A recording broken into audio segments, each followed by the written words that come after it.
Good morning guys, welcome to 5th generation Hobby Shop. Welcome to another unboxing and testing. Shout out po kay Sir Conrado ng Las Piñas.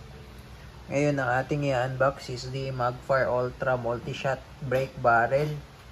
Ito po ay caliber 177 up to 1,300 feet per second.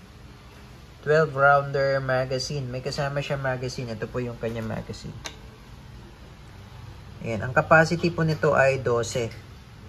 Ayan. Mamaya po ay tatakel natin kung paano mag-load dito sa magazine. Ayan. Ito yung kanya magazine. And then, itong rifle natin ay may kasama na rin siya ang scope. Ito naman po yung kanyang scope. Out of the box po, may kasama na siyang scope. Bali, 39x40 yung kasama na scope. Yan. Ito yung adjuster, windage and elevation. Windage, tapos ito yung elevation. Yan. 39x40 na scope.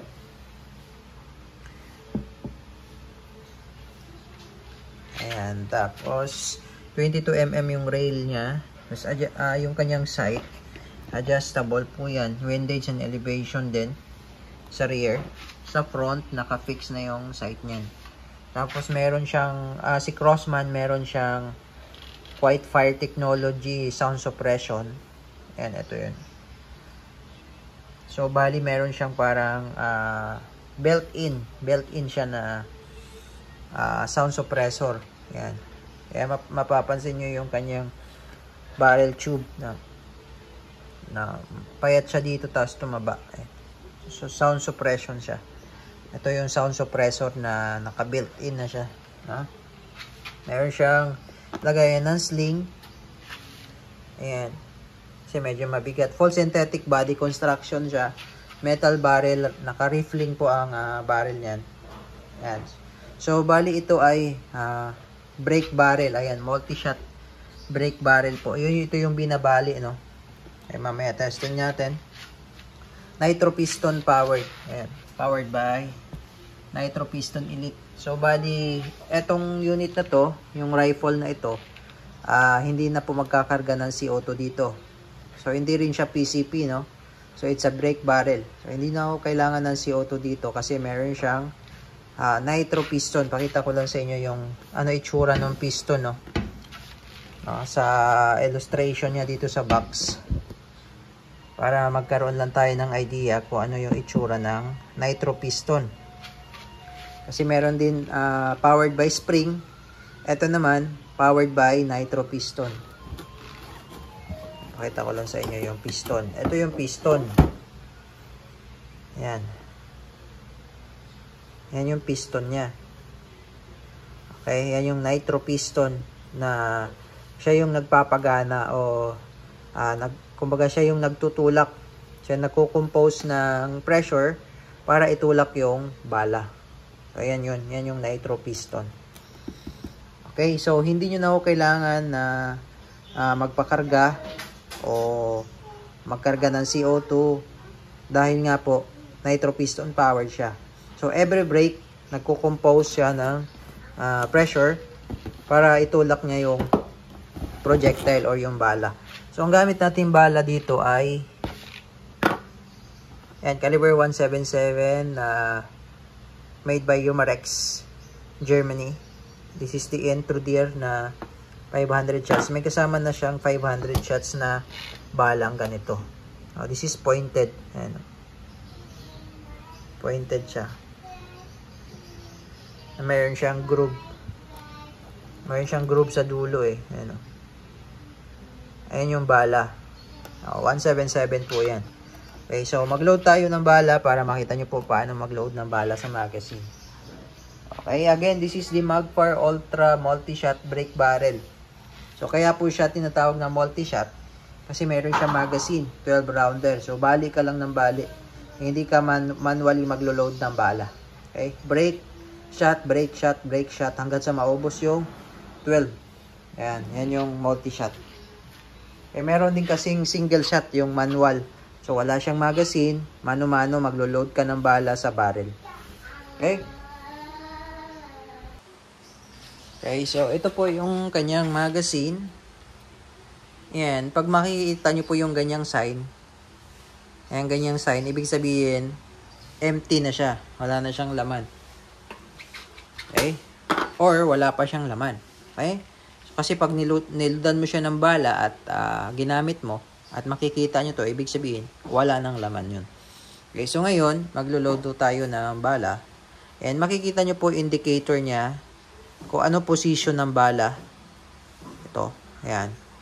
Tapos ito naman yung arrow kung saan yung ikot niya, yung ikot. So ibig sabihin, yung ikot niya ay clockwise. Tapos yung position ng bala. Ayan, kita niyo po yung position ng bala. So ibig sabihin, ito yung bala. Ayan, yung position ng bala, pag ganyan.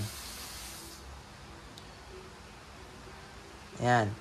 Tapos yung arrow, ano, yung ikot ng arrow, ito yung iikutin natin. Ayan, ikot siya.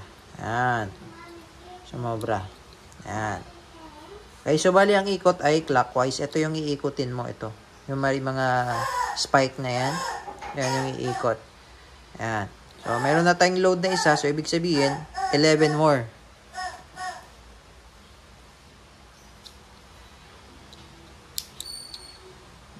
Ayan, hanggang sa mapuno nyo po yung 12. So, ganun lang ang paglo-load ng bala. Ayan, hanggang sa mapuno siya. So, fast forward lang natin. Ayan, katulad nito, one more to go. So, lagyan natin ng isa pa. And then, pag 0 na, huwag nyo na pong lagyan yung space na to. Okay? Dapat naka-empty yung space na yan.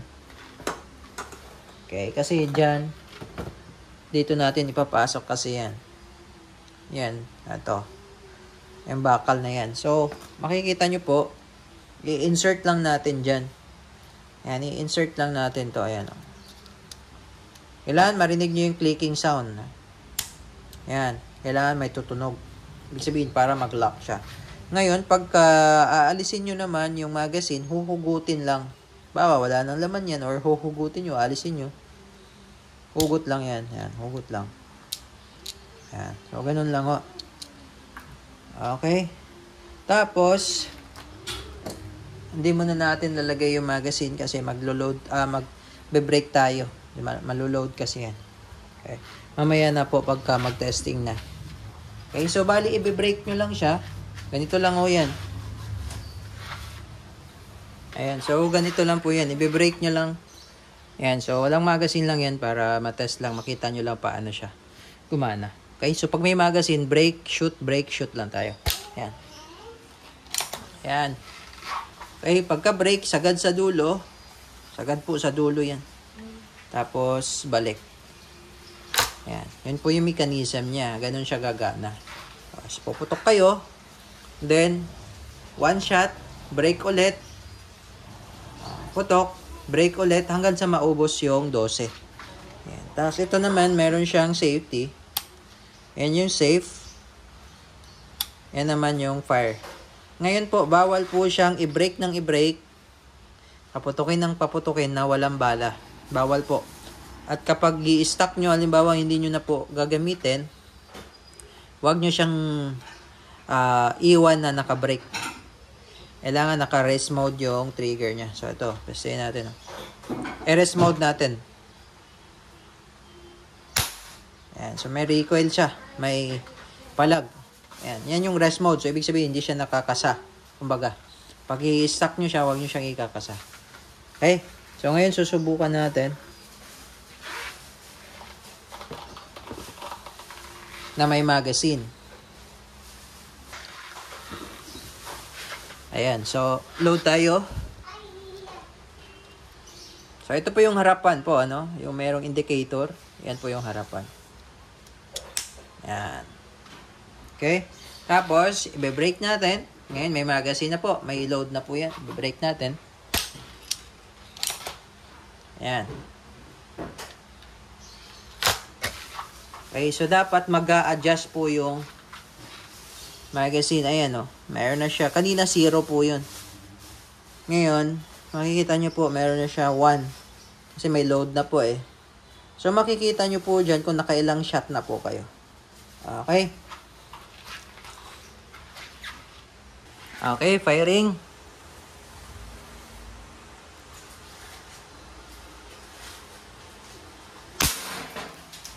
Ayan. Okay, so first shot. So, pagkaputok, bali ulit. Ayan. So, makikita nyo po, 2. Ayan, 2 na siya.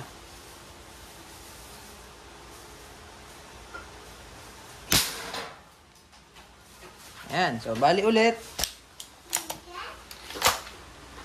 Ayan. Makikita nyo rin po. Ayan, 3 na siya, 3. Okay?